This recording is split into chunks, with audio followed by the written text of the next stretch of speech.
And we are live. It is Thursday. It is 9:10 p.m. And that can only mean one thing. It is time for the One Fall podcast. I am Sean Stanley, joined by Johnathan Ramlakan. Today, Jaccare is not out, but he will be back with us next week. Probably taking care of some things. Johnathan, how are we doing tonight, my man? I'm doing good, man. And just like what Matt Riddle did to Randy Orton, our thoughts and prayers are out to our boy Jaccare, man. We miss you. We love you dearly. And just kind of like what Matt Riddle did, same thing to you, my friend. Oh, we're going to discuss that here in a little bit. Pretty good. Let's go real quick. Just general thoughts on the wrestling week. We always, again, this show starts with Smackdown because we're on Thursday nights at 9. So we start technically Friday, our wrestling week. Smackdown, Raw. Then you go into NXT, AEW Dynamite, and now you're going to have AEW Rampage and Smackdown going head-to-head starting tomorrow, as a matter of fact. And we're going to dive into that as well here. Overall, general thoughts of the wrestling week. A little lackluster. I felt like it was a little lackluster. You know what I mean? It didn't have that extra oomph that you want. You know what I mean? On Friday nights, you look forward to Roman Reigns. And although he was still Roman Reigns, it just felt like he was missing a little luster from his star. And I'm not sure if that was, due to anything in particular. But I just felt like Friday Night SmackDown didn't have that bang. I think it's because we were also hoping for John Cena. He was sorely missed on the show, and because we're all kind of expecting that too. It felt like there was a little bit of a hole on the show. Monday Night Raw, there was a couple things I didn't really like on the show. I love the Randy Orton thing. I love the tough love they're building there. I mean, I really love that. That's my favorite segment on the show there for sure. MVP cut a great promo. You know what I mean? He's an amazing promo. He makes Bobby Lashley look amazing. I can't wait for him to get past Goldberg to see what's next for him, because I feel like Bobby Lashley, although this is kind of that big match that, people will talk about, you're having this clash of two different time periods, two monsters of different time periods, spear versus spear. I feel like Bobby Lashley deserves more than a 2 or 3 minute match at SummerSlam, right? I felt like maybe he deserved a little bit more. Maybe Big E comes into that conversation. We don't know there. As far as AEW goes, it was a good show. I felt like Pittsburgh really brought the energy to the show. Yeah, Britt Baker, that segment was absolutely phenomenal. She had them eating out of the palm of her hand. She was doing great. The Impact titles being on the line there, I feel like AEW is just now fully open to the idea of being the central hub of all indie promotions, right? It's kind of that's kind of what is going towards. As long as you're not WWE. Yeah, exactly. Everybody but WWE, you can come and wrestle over here. We'll put you on a spotlight in TNT. We'll hype the match up, and we'll make things happen. And they're allowing their stars to go other places as well, So, but I felt like it did miss a little bit of that extra something. With CM Punk's coming, you kind of understand why they're not building these shows as stacked as they could be, but I still would want to see a little bit more from AEW as well. I think that's one of the things that's hurt them, though, is that they are stacking these shows so much. Right. When you do have a good card like they had, it seems lackluster now, right? Yeah. It just seems like something's missing. Something's not there. They have great segments. They had great matches. You saw another star, Dante Martin. My God. Kind of starting to emerge there. Again, they do it such – I don't know how it is, but they end up getting – the younger guy over using the more veteran talent, of course, the Young Bucks and Kenny Omega, but they make the guy look like $1 million. And then now you're sitting there and it's like, wait a minute, where'd this guy come from? He's been there forever. I think since the beginning of AEW almost. That's the thing. Him and his brother have been there for a minute. And I think his brother is out for injury right now, but I saw a spot on AEW Dark where he got flung and he hopped over the corner turnbuckle into a crowd of like 4 people. Like, that is a long way to go. And like you said, man, I felt like the problem with AEW last night was that first match was too good.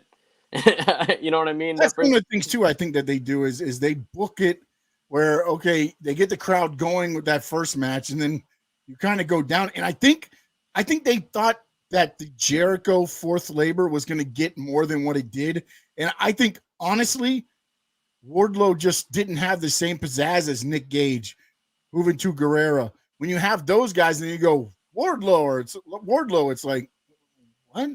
Yeah. He's kind of threw everything off, I think. But and again, they had good parts in there. And I'm gonna agree with you on the SmackDown. It felt it was a good show. I mean, it was a good show. And also, you want to be a part of us? It's going to comment right down there. Just drop it in. We are very interactive. We want to hear your comments.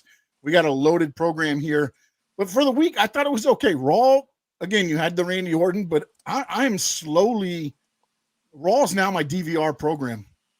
That's my DVR program. I will catch it on Tuesday morning or whatever when I wake up. I'll catch Raw then now almost in a way. I mean, I used to watch it for – honestly, MVP and Bobby Lashley, the Hurt Business. I like the fact that he did bring Orton back into the fold. I thought maybe a little bit too soon to do the whole, RKO on Riddle there. But again, that's the way they want to go with this, the tough love angle. Then I think they got that. NXT to me now is going to be the big question mark here. I did not watch NXT. Yeah, I'm not gonna lie. I probably wasted 2 hours of my time, but I was like, okay, let me see how this Vince XT looks. And to be honest, I don't think anything's changing until after the next takeover. Right, exactly. After the next takeover, I think you're gonna start seeing the WWE come in and make that what they want it to be. They're gonna let this go now, but then I do have a question. The one thing I question is this: we already know more than likely Karrion Kross is up on the Raw roster. So does he drop the title to Samoa Joe? And if they are going to make this a developmental, what is Samoa Joe doing with an NXT title? That's exactly my confusion. It's like there is zero connect from the main roster to NXT. Like they say it's supposed to be a third brand, but there's no connection. Like you can't have Karrion Kross come out on NXT with his wife singing him out there. He has this amazing entrance, right? He's a star. Triple H does such a good job of building all these characters up.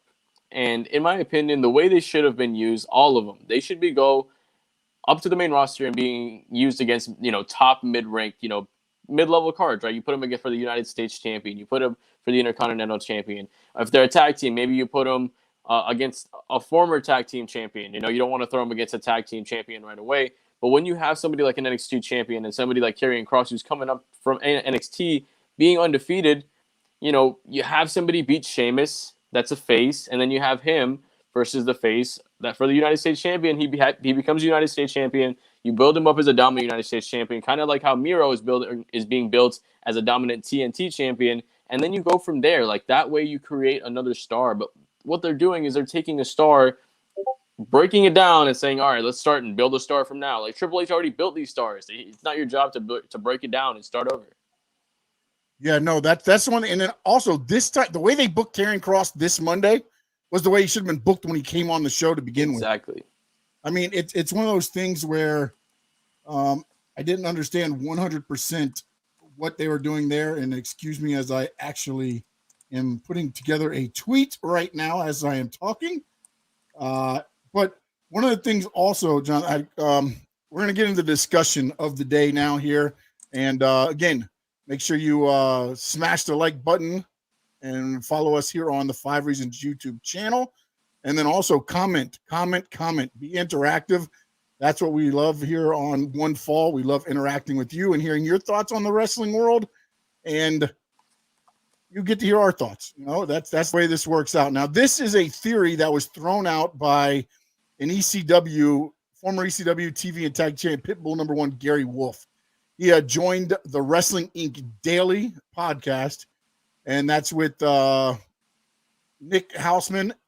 And they asked Wolf if he still follows pro wrestling, and Wolf responded with a wild theory about WWE and AEW. He says, I believe Vince owns AEW. Now, when I'm reading this earlier, I was like, what is this? Wait a minute. What is this? What is he trying to do here? This is like, you're just trying to get out there. But then when I read this, I really started thinking, and that's why I threw it out here for discussion. So here's why he believes this. He says, I watch WWE here and there. I'm confused about how they're releasing so many people. I don't understand that. I'll give you an example. I think Vince McMahon may own AEW. That's just my opinion. Why is his guys rolling and they're going right there to AEW? I mean, I know Paul, meaning Paul White, the Big Show. I knew Paul before he was a wrestler. I know Vince loves him. And Mark Henry's another guy. What's going on? He's getting rid of all the big guys. Don't make any sense. I'm starting to think that there's a relationship between Vince McMahon and Tony Khan and AEW. And you know what? I was like, that's a crazy theory. But when you start thinking about what's going on with AEW, all these relationships that they have, is it really that far-fetched to believe that, you know, maybe there's something more to this? I'm going to play a devil advocate right now, and I'll say, sure. Let's say he does own it, right? It would be like if Dana White and Scott Coker were working together in UFC and Bellator. You know, we're putting together super fights, and, you know, UFC was releasing people and they were going to Bellator. But yeah, I mean, if this were to happen, it would be very interesting as far as the work that we're getting, right? Is it all a work that Raw is awful right now? Like, is that a big work? So we can think WWE is garbage, and then they own AEW, but they're actually putting their good stuff on AEW to acquire the company. I don't know. To be 100% honest with you with my actual thoughts, I don't believe this is actually possible.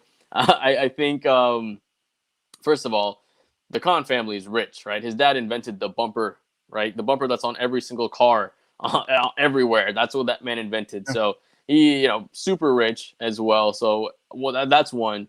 Two, the difference is you have so much creativity going on. You can see the difference on AEW, and you can see it from the wrestlers that are going from WWE to AEW. They're talking about their experiences. They're talking about the difference in, you know, the locker room and back there. So I think it's you can see the difference. If this was really true, man, I would be played in the biggest work in history. Like, this would be the biggest work in history, across promotional, TNT, USA, like, woo. But I told you, one of the things that I always said, and we were kind of taught in wrestling, is believe nothing of what you hear and half of what you actually see. You know what I'm saying? Again, a lot of this, and again, I think this is a theory that's thrown out there. But when you start looking at some of the things and you start going, okay, they do open the door to Impact. They've opened the door to New Japan. Why, if Vince is going to want, and then I thought about this too. Vince wants to take NXT and make it all big guys, right? He wants to go back to what Vince McMahon's WWE is his dream guys, right? All Batistas and Randy Ortons and Mark Henrys and John Cena's and everybody running around. Where do the other guys go? If he does have a partnership with them, it's not a bad thing. Because also one of the things until now with Rampage coming on Fridays, once they left the Wednesday nights, there really was no competition, right? You tried to make competition by saying, oh, Raw had this rating and Smackdown was here and NXT was here and AEW was here. But there really was there's no competition right now until now that Friday Rampage is coming on, or AEW Rampage is coming on. Now there's some competition as far as that goes. And then one of the things was, and I was talking to my dad earlier, he's like, why didn't they go after Raw since Raw's so bad right now? No, you have Monday Night Football. Yeah. You're not competing. You're not worried about Monday Night Raw. You're worried about Monday Night Football for 4 months out of the year. That is a ratings killer, especially if they're going to have good games on. You know, so it's going to be interesting. And I don't know. When I was looking at it, I was like, are there big guys available or just a bunch of Rene Dupree's? You know, Johnny, I'm thinking, you know, again, one of the guys just won gold, right? Gable Stevenson? Gable, yeah. Yep. Whatever his name is. I mean, he's thrown, he's added Dana White. He's added Vince McMahon. Jake Hager challenged him earlier in a tweet there. So there's going to be some guys coming available. And then also, I mean, when you look at guys, you got almost there. Again, not muscle guys. I'm starting to read what they say. Yes, no, we talked about that top of the show. It took them exactly 20 minutes with the Young Bucks and Kenny Omega. Just like for me, Darby Allin with Cody Rhodes. That was one of the things. I was like, you're never going to get me to believe Darby Allin is this professional wrestler. He went in with Cody Rhodes, went to a 20-minute draw, and I was like, okay, I'm hooked. And that's what they do. That's kind of what they do. And then getting back into the theory thing is, again, Vince keeps saying, maybe I'll just keep cutting and giving them. He's trying to do everything to say they're not competition. They don't matter. They're bigger. They're bigger than actually worrying about that. Yeah. Like they don't need to worry about that. No, and the one thing that I go to that whole thing is everybody's talking about, they messed up when they tried to make NXT a brand. And my whole argument with that is this. They made NXT a brand for Survivor Series 2019. After that, they went back to being developmental. Fans tried to make it a brand, but WWE put nothing behind that to say this is a brand. They won't put over what the fans want you to put over. They'll only put over what they want to put over. And even if that includes an entire brand that somebody else, Triple H, right, my personal favorite wrestler of all time, built and made it beautiful. I mean, there was a time where NXT was the golden age and the golden era of wrestling, right? That was must-see TV. Those takeovers with Johnny Gargano and Ciampa, like that was must-see TV. And now it's the indie darlings. All the indie darlings had signed. Adam Cole, Roderick Strong, your Ciampas, your Cesaros. All those guys were the indie darlings back for a while, and then they went into the NXT, and then someone went up to the main roster, however you want to look at it there. Or demoted. And some stayed there and made NXT their brand. And the interesting thing, and the one thing I want to see about the NXT is, what do you do with those guys? What do you do with Gargano? If you don't like him on NXT, you're not going to bring him up to Raw and SmackDown. He's a vanilla midget. Exactly. This is where I'm going with, and it's like, so how many other people are going to become available, quote unquote, in the time frame coming up? Because again, supposedly they offered Adam Cole. The report is $1 million contract. I don't know for how many years or whatever that was, and there's various miscellaneous reports. Some saying I heard one say that he was going to take the deal, and then I've heard some saying he still hasn't decided either way on the deal. Remember, his contract's up SummerSlam weekend. He could finish that takeover match with Kyle O'Reilly and then be right out to AEW the following week. He has no compete clause. Does not have a no compete clause. That was a great negotiation on his part. Yeah, it was dumb negotiation, and that's why the guy that did it is fired now. Canyon Seaman. Yes, he tried to cover himself, literally, and it didn't work. And then apparently he did the same thing with Dunn as well. Yeah. Pete Dunn in them, and it's going to be very interesting. One of the things I want to get off of the theory here and go to a video that was released earlier today by Keith Lee. He comes out and he kind of went over everything he's been going through since January. And I will tell you now, I was one of the ones that was kind of in there like, what is WWE doing? What's going on? Because, and again, one of the things that I don't understand, and again, I'm glad that everything has worked out for Keith Lee. If you haven't seen the video, go check it out. I'll try to paraphrase kind of what happened on that video. He caught COVID at the end of January. A lot of people said it was apparently Mia Yim that had given him the COVID. He turned that and said, "Oh, what is this? Don't do it at." Oh, yeah, no, 100%. And then that might be one of the deciding factors on him staying there. Good point there, Johnny. Keith Lee comes out and he states that he did catch COVID, and then he returned for one match. And then when that match went off, are we still on, Johnathan? Yeah, we're good. I've lost the picture, so I apologize. So when that did happen, Mia Yim basically stayed and took care of him. Then after the match, he got blood work done. The blood work came back, and he had inflammation in his heart. And that's what he'd been dealing with for the 5 months that he'd been off TV. And again, I was one of the ones wondering what is going on with Keith Lee. The reason I thought I was trying to figure it out is because nothing was brought up medically for him. He just kind of disappeared. Yeah. And I guess maybe that was somewhat his call as far as he didn't want everything to be out there maybe or whatever, because WWE doesn't always do that. I mean, think about Roman Reigns when he went through the thing with leukemia, right? He came out, he addressed it, and then he moved, and then he left for a while, and then he came back. So that was the reason why I was thinking, okay, there's something going on creatively, and I was wrong. And I'm thankful that Keith Lee's good. Apparently, he's almost ready. He got cleared to take on Lashley. Apparently, there's some more hurdles. He's trying to get in better shape because of the incident. I mean, he was down to where he could only go for a brisk walk, not even a brisk walk. He had to walk slowly because of anything with his heart. They were worried about him. So that, and again, he came out today and spoke of that. And I mean, again, when I was watching the video, I was like, man, I was so wrong. I honestly thought it was a creative issue. I just thought WWE was doing something that, because they didn't come out and say, hey, here you go, this is what's going on. And again, apparently that was Keith Lee maybe more driving that. And Keith Lee, by all means, is able to do whatever he wants to do. That's his own personal stuff. That's his health. He's able to do, however that wants to do. But I am hoping everything works out. He gets back into shape and we see him in more rings. But what did you think of that when you saw that today, Jonathan?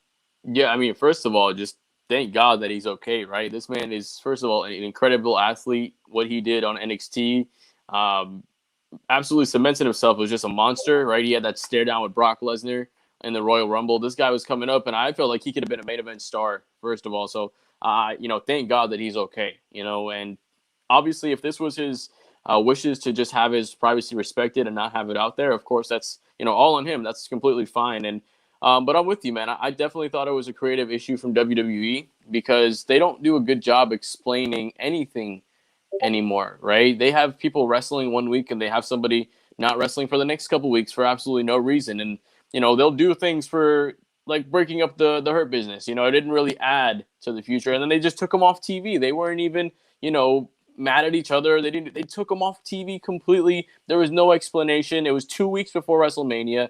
They do things like this all the time. So for us to expect that, it was something else, that's not really a miss on us. That's just what we've seen from WWE from most of the time. So it's understandable that that's what the misconception that we had. But of course, thankfully Keith Lee is getting better. Hopefully he can continue to work himself forward. And my only little issue with WWE, why do you have him come back and then, have him take a loss to Karrion Kross? Have him come back and build himself back up. He could have came back and then feuded with. He's a perfect guy to feud with Sheamus because he has the size, he has the strength. You can make the match. He's a big guy like Vince wants. What more do you want, man? Like, I don't know. I felt like he was right there, but I hope he can come back to full health, and I hope he gets a little bit more push from WWE. Yeah, and Johnny, another good point here, man. With no fans in the building, maybe he didn't get the sickness rub. Maybe that was one of the driving factors behind that. And hey, you never know, man. I mean, but it's come out now, and all the well wishes to Keith Lee and to Mia Yim. Gonna jump over the one. Let's go stick with WWE for this one right now. Randy Orton did come back. He made his return on Raw, opened up the show, brought out his new mustache and everything else there. Not sure what he's going for with the mustache, but hey, he's Randy Orton. He can do whatever he wants. And the one good thing I thought when he came out, he had a genuine smile on his face. Like, oh, this is what I've been waiting for. And you could see it. He was pumped up. And then, they do that whole segment to me was money. The whole segment when Riddle comes out. And then what AJ and Omos, they come out. I really honestly thought they were going to do a tag team title match right there and whatever. It ended up being AJ against Orton. And then at the end, Orton, of course, RKO's Riddle. But now here's the one thing, and I don't know how many people have seen the video, and I'm sure if you're on wrestling Twitter, you've seen the video over and over and over. John Cena, apparently they did a match afterwards, and Cena makes Riddle and Orton hug, and they hug it out like Team Hell No back in the day. And let's see here. TMS says, RK Bro isn't over. Cena made them hug it out when Raw went off the air. It's all over YouTube. That's what I was getting at right now. This is where I think the wrestling, again, you can't do a segment and have him, and then put him in a a dark match and think that, hey, okay, no wrestling fan's going to record this and let's do this and that. Or maybe it's part of the plan. Maybe this is part of the plan to be like, okay, here you go. Now we sneak it in there. And now, is it over? Isn't it over? You can keep it rolling instead of it being over. Because again, when Randy Orton hits the RKO, if you look at him, he does that evil viper smirk kind of, and then he pats him on the head. As you said, tough love angle, So again, they're going different ways with this. Yeah, I mean, I kind of like what they're doing with it because it puts you a little bit of a twist, right? I felt like they could have built the friendship up a little bit more. You could have Randy Orton warm up to him a little bit more because then when Randy actually turns on him, that'll be it. Or maybe we're all anticipating Randy to turn on him when it'll be like a friendly breakup, right? He'll like Matt Riddle will be that guy that no matter how many times Randy Orton was gonna RKO this guy, he's gonna come out and be like, "Hey, Randy, what's going on, man?" Right? You can't be mad at that guy, right? The guy you goes, can't be- "Hey, bro, you can't hit me, man." You know what I mean? It's like, dude, I want to punch him all the time just because I just like he's punchable, but you don't want to punch him because of the way he goes. And here's another thing too. I want to go back to the Keith Lee situation we were talking about. Randy Orton had been off TV for what, 4 or 5 weeks? It felt like forever, but I think it was maybe 4 or 5 weeks. Yeah, about that. And then now he comes back. And again, they didn't really explain that a whole lot, but they did have Riddle in the meantime, throwing shout outs to him and everything there. Let me see here. This is about Almost a Beast though versus Brock. I don't think Almost is ready for that kind of match. Yeah, I don't know. And I'm sorry, he's doing I can't see the other one. I got you. He's saying Riddle did the smirk when he got RKO'd. He's been waiting to sell that for ages. He probably loved it. So it's true, man. I mean, dude, when you're getting in with those guys and you take their finishers, man, dude, please. They had some sorts of build up for Randy's absence and did nothing with it. Yeah. I mean, in a way, but also I think with the way Raw's going, they were just hoping that Randy would spark a fire into whatever is going on there. Because again, and I don't know, maybe it's just me, but I am not at all enthralled with what Raw's doing. It's a dumpster fire. Yeah. There's no consistency. I like RK Bro, and that's about it. I mean, I'm even over the Alexa Bliss now. I mean, when you throw a doll on a ring post and then go to a still shot and have it blink and then back to the live shot, I mean, I think we're getting a little bit too much here with this Lily character. I 100% agree. Like I said many times on this show, the main reason I watched Raw for about 2 years was strictly because of the Bray Wyatt character. Yeah. And that chant did start, by the way, when Alexa Bliss was in the ring. That's something they can't edit out. I'm sorry. They tried, but they cannot get that off there. Let's jump in. We're already almost a half hour into the program. TF, hold on a minute. Tony said, trust me, it's not just you, Raw blows. Okay, good. I'm happy it's not just me. Could you see RKO breaking up now, though I don't see Orton versus Riddle going too far? They're so over right now. I agree 100%. I just think, honestly, I didn't think Omos and AJ would have the titles this long. I really didn't. They're not a tag team. They haven't been, I mean, good. You're getting Omos in there and he's dropping people down, but that's about it. AJ is a singles competitor at the best, right? That's when he's at his best work. So right now, all he's really trying to do is put Omos over. As far as the RK Bro breaking up thing, if they do it right now, it's going to be a huge waste on the part of WWE. They could, I think. That's a WrestleMania match, and that's a match that Randy Orton puts Matt Riddle over, right? Yeah. They have them beat the champions. They hold the championships until maybe Royal Rumble, and now from Royal Rumble, when they lose the title, Randy Orton, like we said, if they want to turn him against Matt Riddle, RKO's him, turns on him. Hey, I'm going to put you down, kid, if you're not going to stay away from me.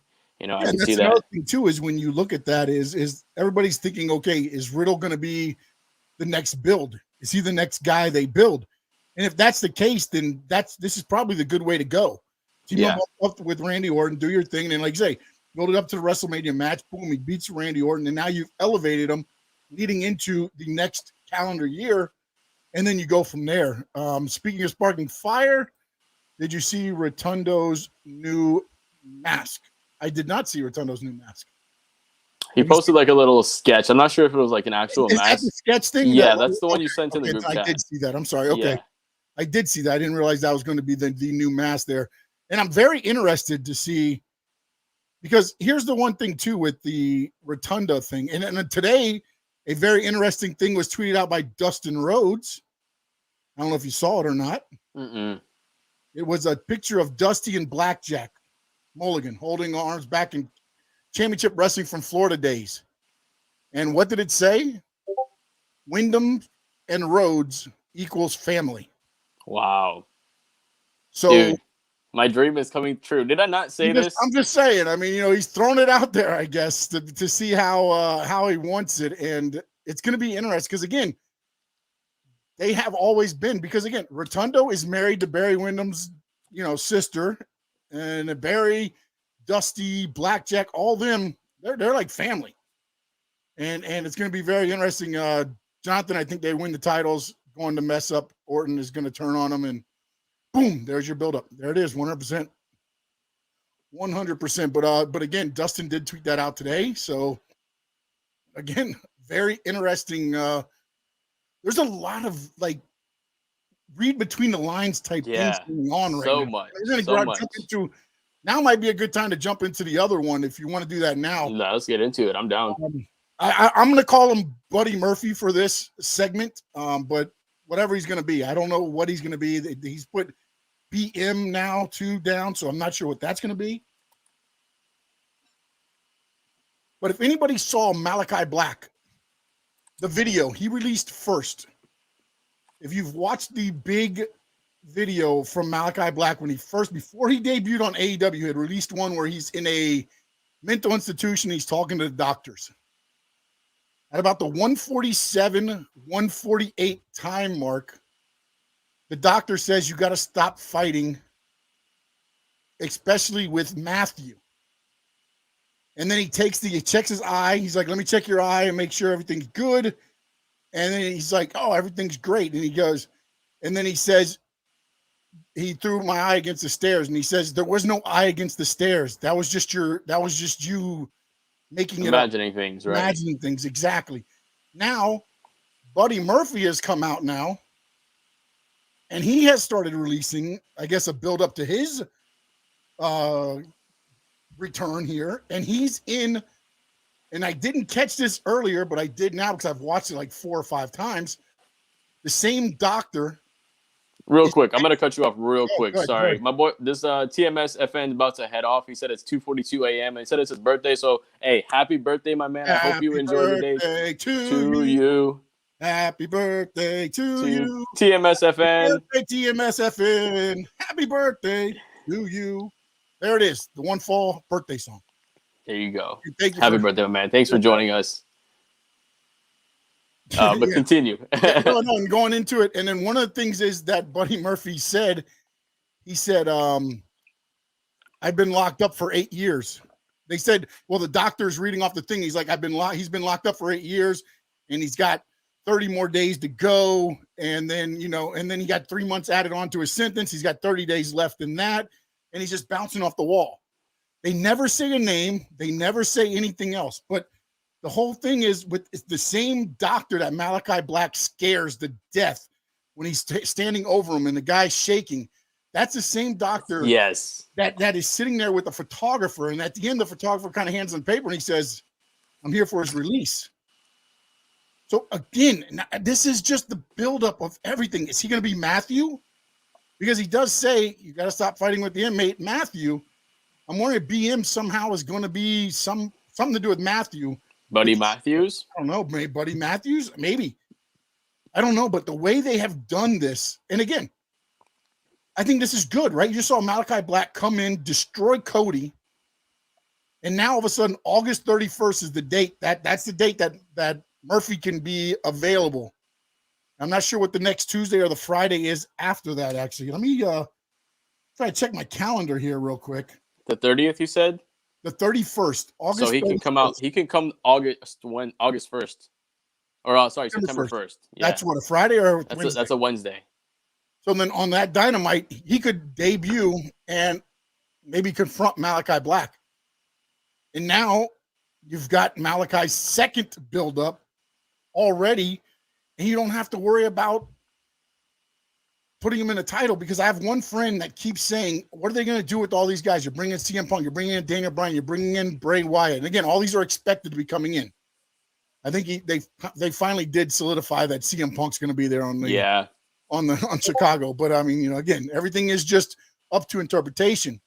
But this is what you can do with these guys, because they're doing it for themselves.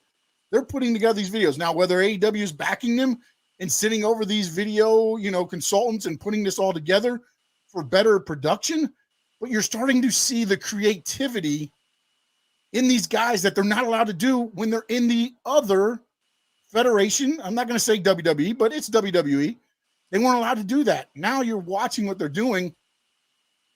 And this really, when I started piecing it together, because I was like, wait a minute, that's the same guy from Malachi's Blacks. And I was like, let me go back and take a look at this.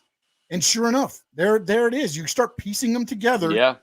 And you can see where they're building this up for them two to collide. Now, is it going to be on AEW? It's going to be on Impact? Is it going to be on another indie? Where does this happen? That's a really good question. I mean, the good thing about it is just we're like you said, I feel like we're ushering into kind of a new era of wrestling, because WWE talks about not wanting to build up stars because they don't want to lose those stars, right? Every time they build up a star, John Cena, Dave Bautista, The Rock, right? All of them go, even Roman Reigns is acting in some movies. I'm pretty sure he was one of the Fast and Furious, just, in some backup scenes. But, all their stars. Hobbs and Shaw. He was in Hobbs and Shaw. Right. So, these guys, when they build up a star, they leave, which, it's completely fine, because like they say, WWE is an entertainment company. WWE makes their own movies, right? Kane was doing movies. The Miz was doing movies. Miz has his own reality show. All these guys do their own thing. So we're seeing something now where AEW is allowing stars to create themselves, right? They're allowing them to have kind of, we saw a little bit of a bad side of having too much creative freedom with Max Caster and all that stuff, right? But they're letting them have creative freedom, and they're letting these guys tell the story the way they want to tell the story. They're allowing these guys to have like little Easter eggs, like those little things is what make wrestling exciting, right? We talked about the small details. The small details is what they're getting right in AEW. And like you said, I wouldn't have zero problem if, I'll say Buddy Matthews or Buddy Murphy, whatever his name is going to be. If he's an Impact guy and Malachi Black goes to Impact and starts, maybe feuding over there, we now understand what they can do. We asked this question last week, with all this talent, what are they going to do? Impact Wrestling is going to become the third brand for AEW, under that umbrella, right? Having some matches on there, having some stars on there. I think maybe that's kind of might be what might be happening in the future, right? Was Impact will be the strongest connection as far as that. What's up, Nap God? I hope you're doing good, man. I hope you're feeling better. I know you were feeling under the weather, so hope you're feeling all much better. But I think we're kind of that's might be what we're seeing. If not, if he just shows up in AEW, man, that's cool too, man. They're building a great storyline there. It's already kind of getting set up, and now once it gets delivered, signed and sealed, it'll be good to go. Yeah, and the fact that they're using the eye injury still, all that stuff, they're building it up. It's a good story, and I hope, again, they keep going with it. And the way that they're releasing these in timely, fashion, the way Murphy's doing it now, just like Malachi did to lead in. Want to jump into Rampage. That's tomorrow night now. Your expectations for Rampage. And now, let's not go into the matches here, because we'll go into that in a minute. But your expectations for what you think Rampage can be on top of what you're seeing from AEW Dynamite now. What can Rampage bring and help elevate, I guess, the brand AEW with Dynamite? Well, first of all, I want to say, just my boy saying AEW and Impact are just the it shows at the moment. I mean, you're definitely right there. Yeah. But as far as the expectations with Rampage, I think the way they're building Rampage up is to kind of be the main event of the week, right? And I could be wrong with this, but look at what they're building up with this Rampage. There's 3 title shots, right? You have Dr. Britt Baker in the main event in her hometown, which is going to get a huge pop. You have Kenny Omega wrestling, and you have Miro wrestling, and I'm sure in between that, They're going to have promos from the top guys as well. So I think what Rampage can really bring is if they have those matches that are kind of like tweeners, right? Maybe it's a pay-per-view caliber match, but a pay-per-view is 2 months away. You throw it on Rampage, and that's where it's going to be, have that featured match because they have great matches on Dynamite already. If they just throw maybe 1 or 2 championship matches, and then you have some of the new stars that come in on there, I think Rampage could be a good second show for them, and I think it's much needed with all the talent that's coming in. Yeah, no, I'm trying to figure out, again, when you look at this show, here's the one thing that throws me off with the whole Rampage is the first match you're ever going to see on AEW Rampage is Christian Cage versus Kenny Omega for the Impact Championship. This is the first match you're going to see on the screen for a brand new show. And I go back to, and I think about, and there's a little bit off on the comparison, but I think back to XFL, okay? Yeah. First thing you saw when XFL comes on, it's Vince McMahon. It's The Rock. You go to the booth and it's JR. You know what I'm saying? It's like you start thinking, and again, I know this is under the AEW umbrella, but you're having the Impact title defended on this show that you're going to start. To me, like you said, I think this could be their marquee show. This, to me, far from it to say that I think they're making a mistake because they can make this work because they've showed that it's going to work. But to me, this is the title you're going to emphasize as important. I know in the main event, you got the AEW women's title. I know that's the main event. I get that. But the first title, I'd rather have Miro and the TNT title open the show rather than what you're getting with the Impact title. And the only reason I say that is because today I go on Twitter and I look and it's Impact. It's a tweet from Impact and it's Scott D'Amore and Tony Khan talking about how the Impact title is going to kick off the history of Rampage. And that's going to be what is going to be remembered. Not an AEW moment. No, an Impact moment.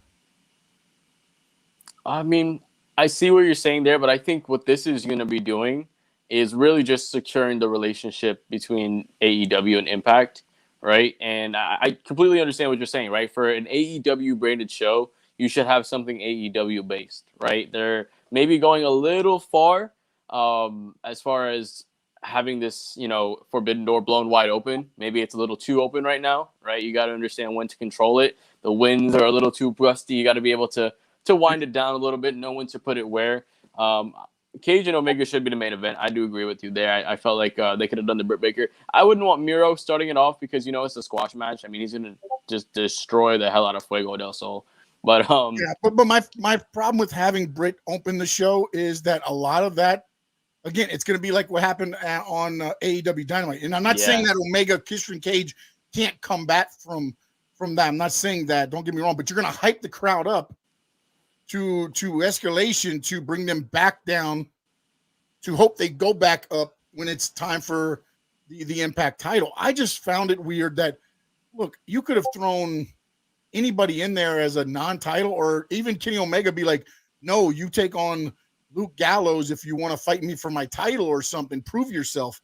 I just thought you could have done anything other than being like, here's the big match to start us off.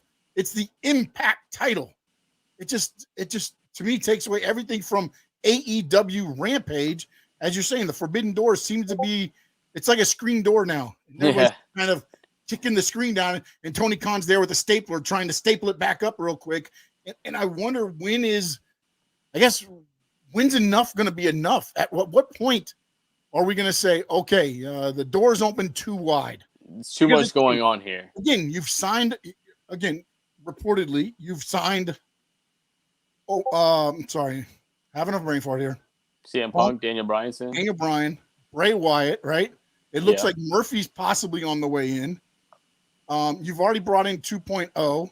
Adam Cole could potentially be coming in a couple months. You've got all these other releases. They said Ruby Soho's on the way.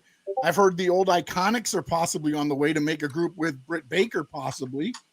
So now you have all this coming in, and then you're throwing still another promotion's title. And again, I get it. I understand what they're doing is different.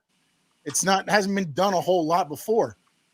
But to make that the first thing you see when you open up AEW Rampage, I think that might be a little bit of a mistake.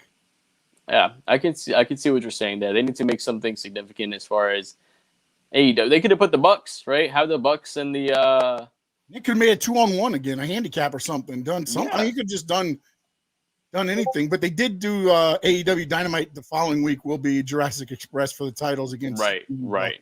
That's what I was thinking. But then I was like, they wrestled Wednesday. Do you want to make them look weak, having wrestled twice in 1 week? Yeah. Maybe you don't want to do that. You know what I mean? But man, the Bucks are must-see TV. You know, maybe you would have given Miro a better opponent, right? You could have given Miro somebody that's an up-and-comer. That's that's okay to get buried by Miro because that's what his job is now, is to just bury people over and over again. Have a young talent, right? Have him fight.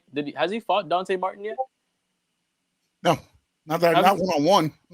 You could have him fought Dante Martin, right? Have him, have a little run. Like, hey, it's okay if he loses to Miro now. The dude's 21 years old. He has plenty of time to develop himself. That would have been a good match, right? Miro would have still won. He would have sold this gimmick. Maybe we see. When is Lana contract up? I don't know when her 90 days ends, but it's got to be soon. I think it's the same as Murphy, right? It would be August 31st. Oh, yeah. Because he's talking about the same time there, right? Yeah, Again, I think one thing that they did with this whole thing is the title on the line, the TNT title on the line, or is it for Fuego to get a contract? That's what I don't know. That's what I wasn't 100% sure. Anybody in our chat can help me out with that. I want to know. And then let's get to some of these things. You think there's going to be any surprises Friday? Or are they saving the surprises for Chicago? The big surprise is for Chicago. I can tell you that much. Yes. I mean, that one is there. But could they throw some stuff out there? Of course, man. Of course, you could. I mean, look, there's no stopping Daniel Bryan possibly showing up, or maybe even look. You don't have to show up. Maybe they start doing the vignettes of something for Daniel Bryan or something, or things like the like American Dragon. Just a little American Dragon teaser. You know what I just thought about too is Britt Baker is ending the show against Red Velvet, right? What says the Iconics technically don't show up, and that starts this week. Again, not a huge surprise, but it is a surprise. It's a surprise to see them join AEW. So, again, do I think it's going to be a major surprise? I don't know. I think maybe they hint at the vignettes so you know what's going to be happening, or maybe there's a CM Punk reference in there as well somewhere during the show. I mean, you could all of a sudden the music hit. And then everybody kind of like just plays the beginning of it where it goes da-da-da, and then just stops and everybody's like, what the heck? Again, you can do little things like that just to be like, okay, all right, here we go.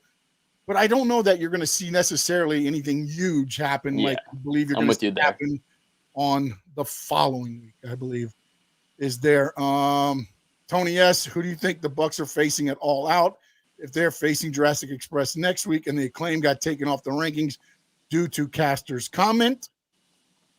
That's a great question. That's a very good question. I don't know. I don't see anybody on there right now, unless somehow before leading up to All Out, they try to end the FTR Proud and Powerful rivalry and make one of them win and go on to face the Bucks at All Out, possibly. Or maybe there's a new tag team that comes in. I mean, we've seen other things happen. Maybe the Forbidden Door gets opened again and we start seeing Fuego del Sol. Not Fuego del Sol. Penta, El Cerro Miedo, and Rey Fénix. That's what Pac told them to go focus on the championships. Yes. Maybe that's who's next. You have Pac fight Andrade El Idolo, and then you have Penta and Rey fighting the Bucks. Yeah. So again, I mean, there's a lot of things that can happen. I mean, there's just so much things that could happen right now. Sorry, no, right here it says the IWGP US title on the line at Rampage. When is Resurgence, NJPW Resurgence? Isn't that this weekend too, Saturday, or is that last Saturday? Because Archer's defending the title against I forgot his name. He's defending the US title. I believe that's this weekend, possibly this Saturday. Resurgence. Yeah, it wasn't this weekend because what we had Summer Struggle was 2 days ago. Okay, and then I think that's coming up. I think that's coming up. Yeah, so that might be coming up. And they're versing Archer against the other one, QT Marshall versus Paul White. Again, I think that's going to serve the purpose it needs to serve, just to get QT doing his thing where he antagonizes. You watch him get slammed. He throws Aaron Solo. He does what he does, and bam, I just see that happening. And then they said it's for the TNT title and a contract. If that's the case, then I don't see Fuego del Sol getting it. I don't, unless they got somebody in the wings to take out Miro, and you're going to feud Miro somewhere else. I mean, I know they're pushing Fuego del Sol, and I know he's been over, on that little, the Sammy Guevara, and stuff like that. But I can't see that they're going to stop this run that Miro's on to push the vlog and everything else they're doing for Fuego del Sol to get this. If it wasn't for the title and it was just for a contract, I could see them probably somehow screwing Miro. Somehow screwing Miro, and then whoever does screw Miro goes for the TNT title the following week or whatever. But if this is for the title and the thing, I don't see any way in hell that Fuego del Sol stands a chance in this match. I mean, zero. This is a power bomb right into the finish, and then it's over there. And then Baker versus Red Velvet. I think that's going to be a good match for the Pittsburgh fans, and I think it's going to be good for Britt Baker. It's good for the women's division in AEW as well. It is, and you're seeing, and that's another door that seems to be open pretty wide as well. Yeah. You saw Camille come out. No, Bucks versus AOP. I would love that. I think there's an issue with them with the COVID restrictions where they're at. That's kind of their thing right now, I believe. I know they love those guys. They kind of came out, and then I believe that is happening on Dynamite. I believe so too. Next week, because MJF came out and said if everybody wants to sing the song, but they will not be playing, Judas on the way to the ring. Yeah, I'm not sure if it's on Rampage or Dynamite though. I'm not really sure. Oh, it's gonna be on Dynamite. It's gonna be on Dynamite. Oh, it is. Okay. As he said next Wednesday. Gotcha. I thought you said next week. To the ring, but you guys are so offbeat, it won't matter anyways. So I guess what they're hoping is they're gonna get a sing along in the crowd to sing out Chris Jericho. If that happens, kudos to AEW, kudos to MJF, kudos to Chris Jericho, because they've gotten everybody to buy in on this. And hey, no shame. When I was driving to AEW, I was playing that song in my car over and over again to make sure I have all the words. So currently, I know all the words to Judas. There you go. They might fly you in there, then sing it there. 100%. But I think again, I think they need to have a good showing from Red Velvet. She had a lot of momentum, and I think that's cooled off now. Mm-hmm. So hopefully they do fire that back up, which is one of the reasons why I was thinking now. But again, this is Britt Baker's hometown. Do you want to do at that point have a new faction, I guess, kind of come out and help her in her hometown, or do you want her to look like $1 million in her hometown and go over clean? Yeah. So that's gonna be interesting. You have her win clean, but like you said, I think you have her win clean. But like you said, it's an interesting angle that you can have happen there. Yeah, and I want to go back to Camille now. She's going to be defending her title against Layla Hirsch, and I don't know if you've seen this. They got in the ring together. Did you see that? Yeah, she's at her waist. She's literally at her waist. There it is, Hiroshi Tanahashi. That's who it was. That's who's going to be taking on Tanahashi. Nabgod, when is that Resurgence card? When is that? If you still have that up, or if you have that available, even though I could probably jump on my computer here and get that just as quick, but I'd appreciate it.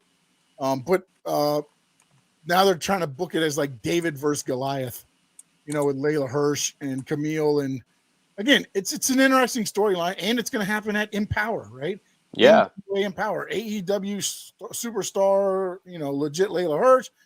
And again, you're going to see some of this stuff. That's another door that I think will help out that division. I think they have a lot. That division has gone leaps and bounds from the first few months of AEW. I think it's become more legit as far as the promotion goes and the division, the women's division. So, kudos to Britt and everything she's doing there. Nyla, all them. Nyla in the Statlander match, that was a great match. I love that match. That was one of my favorites. The power bomb was great. The Area 401 or Area 451, amazing. Chris Statlander is great, and I think that her versus Britt Baker on All Out, that's going to be a great match. Yeah, and that looks like where it's heading. Real quick, let's grade shows. I'll just call it out, and you throw a grade, and I'll throw a grade. Smackdown. C+. All right, I'll go with the B. Raw. D-. D-, exactly. NXT you didn't watch. I will go right there and say probably a C. AEW Dynamite. B minus. See, now here's something. I throw out a poll after each show. Today I threw it out and was like, "What'd you think of AEW?" And I kind of put like 5 stars, 4 stars, 3 stars, and then 2 or below. I must have a lot of WWE people. Yeah, you probably do. I looked at that. It was like 56% 2 or below. I was like, I mean, I don't think it was that bad. I mean, it wasn't bad. But again, I think sometimes everybody looks at all these big cards, and that's the one thing that I wondered with AEW, because again, they have 4 months in between pay-per-views sometimes, so there's a lot of time, and you can't just keep throwing regular cards out there. You have to do these, the Fight for the Fallen, your cards like that. But does that hurt them when they do a card like they did this week, which was a good card, but it wasn't a Fight for the Fallen card? It wasn't, one of those type cards, and now everybody's kind of like, oh, what's wrong with Dynamite? And here's one thing, and I got my handy dandy notebook right here. So yeah, look. Looking beautiful. Yes. Ratings. This is what I love to do. And if you don't follow Brandon Thurston on Twitter, you need to. He does a lot of stuff with the ratings. Smackdown 2.169. This is the viewers 2.169 million. Raw 1.79 million. NXT 751,000, which was the most since May 4th. For Raw, it was the lowest since they started touring again. SmackDown was up 7% from the last week. AEW Dynamite, 979,000. Yeah, I saw that too. Which was their lowest since July 7th. And it ended their 4-week runs of over 1 million. And again, I didn't think this card was that bad. I thought they would stay at about 1 million. They're about 1.1. I didn't know if they were going to get that.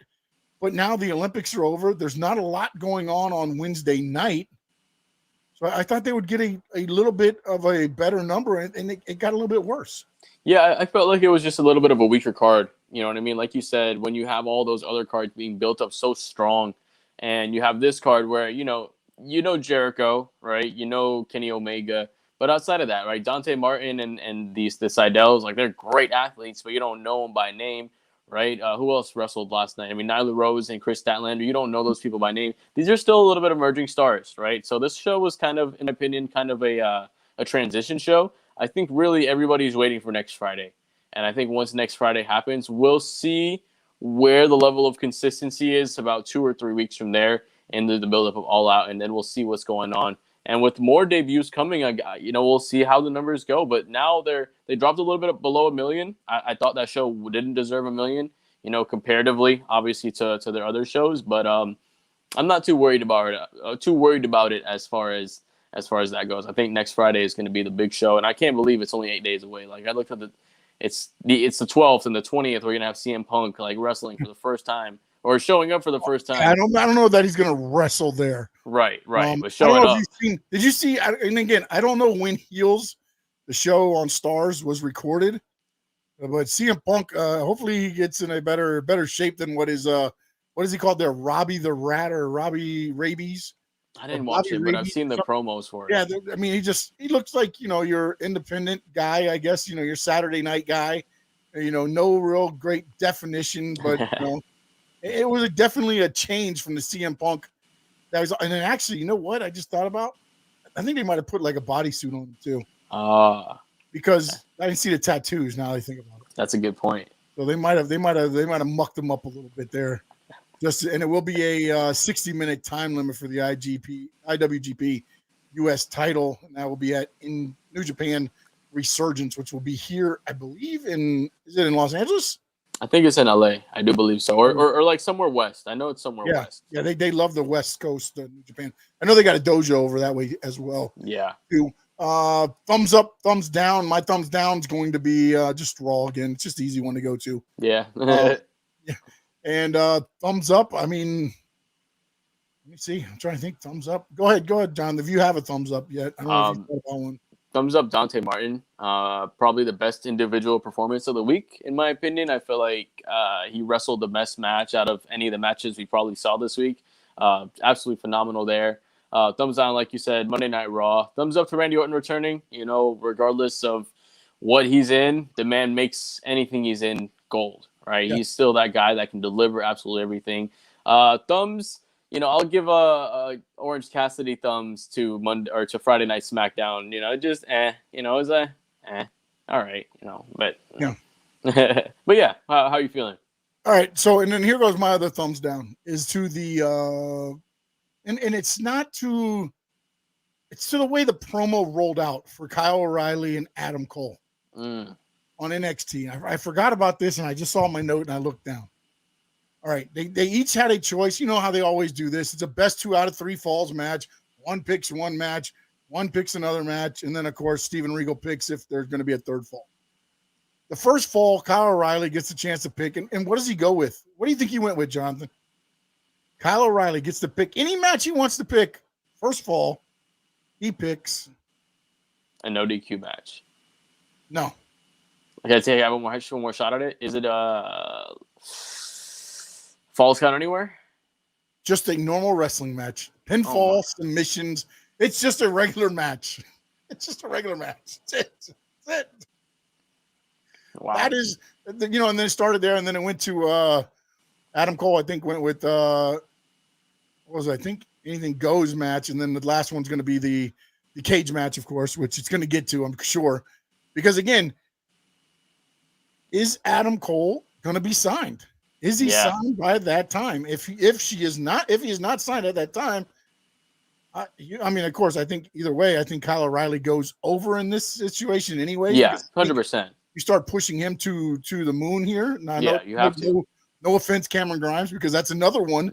They're going to do the $1 million title again, and this time Ted DiBiase becomes the butler. He put himself on the line, so it's going to be very interesting to see what they do there. But that was my thumbs down just for the stipulation, not for anything else. Just the stipulation I thought was very weak. You can pick whatever you wanted. Let's just do a regular match. Tony S asked, you think Charlotte goes to AEW after contract is up? I think so. If Ric Flair ends up there, I'll say yes. I'll say that. Hey man, if Ric Flair's there and Andrade's there, I know WWE that's their golden child. But I can guarantee you, I think they give her as much money as she wants.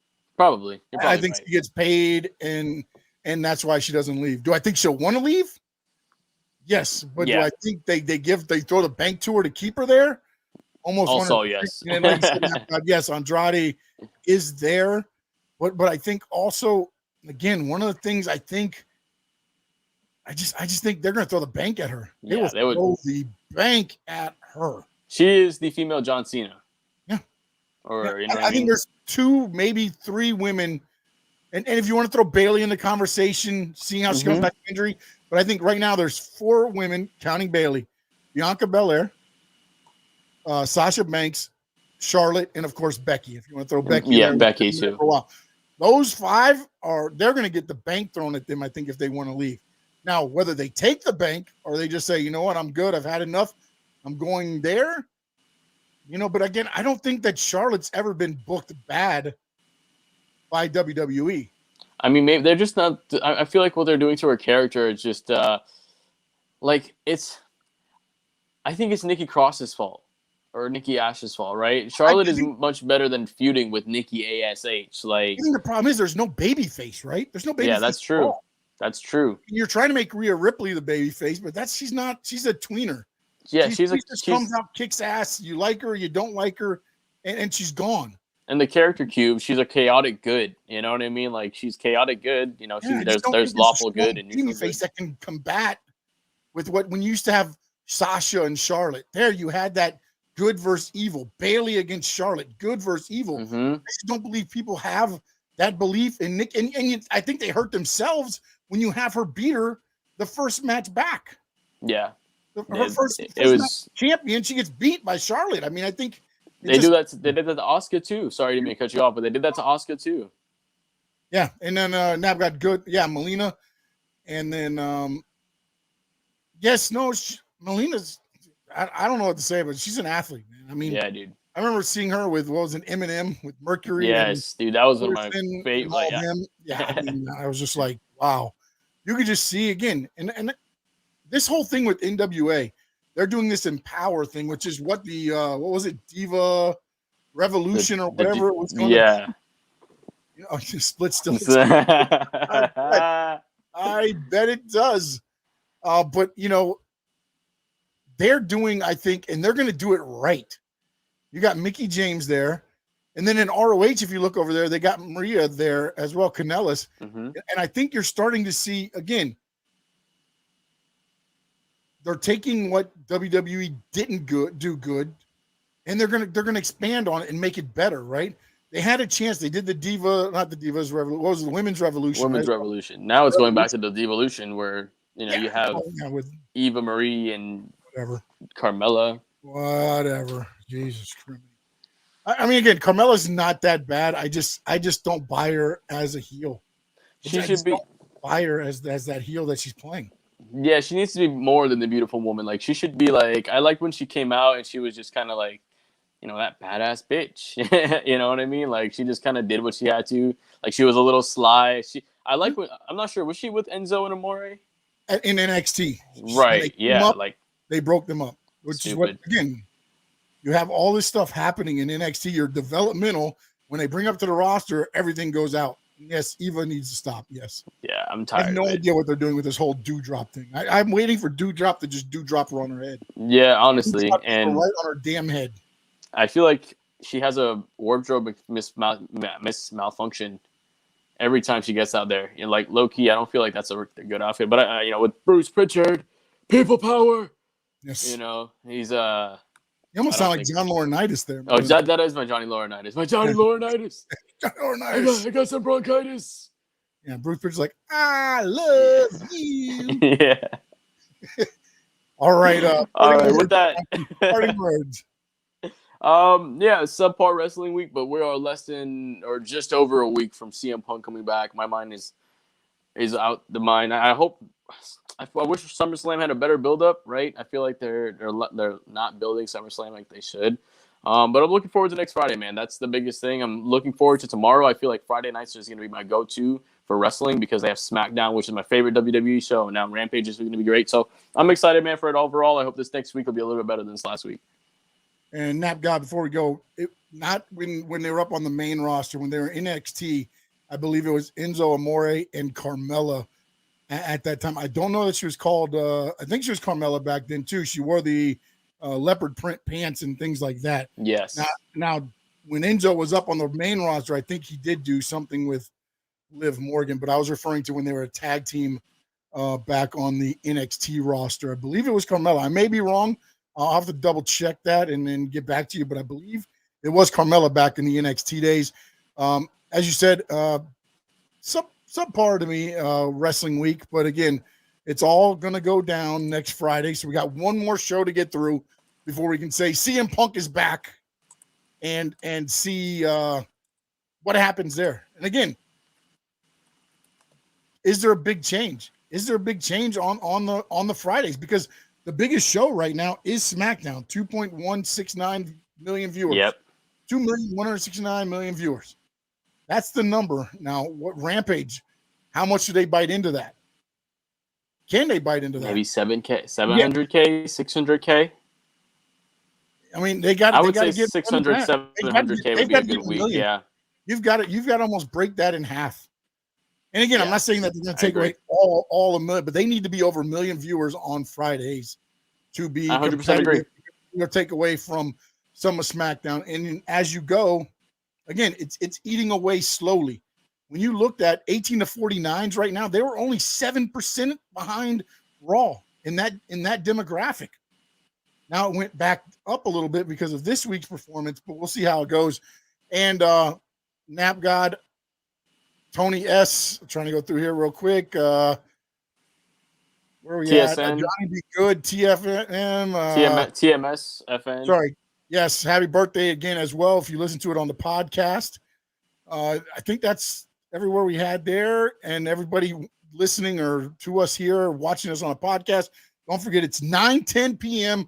every Thursday night. Every Thursday night, 9:10 p.m. right here for your wrestling talk. I'm Sean Stanley. He's Johnathan Ramlakan. And yes, throw Lily the fuck away. We're out.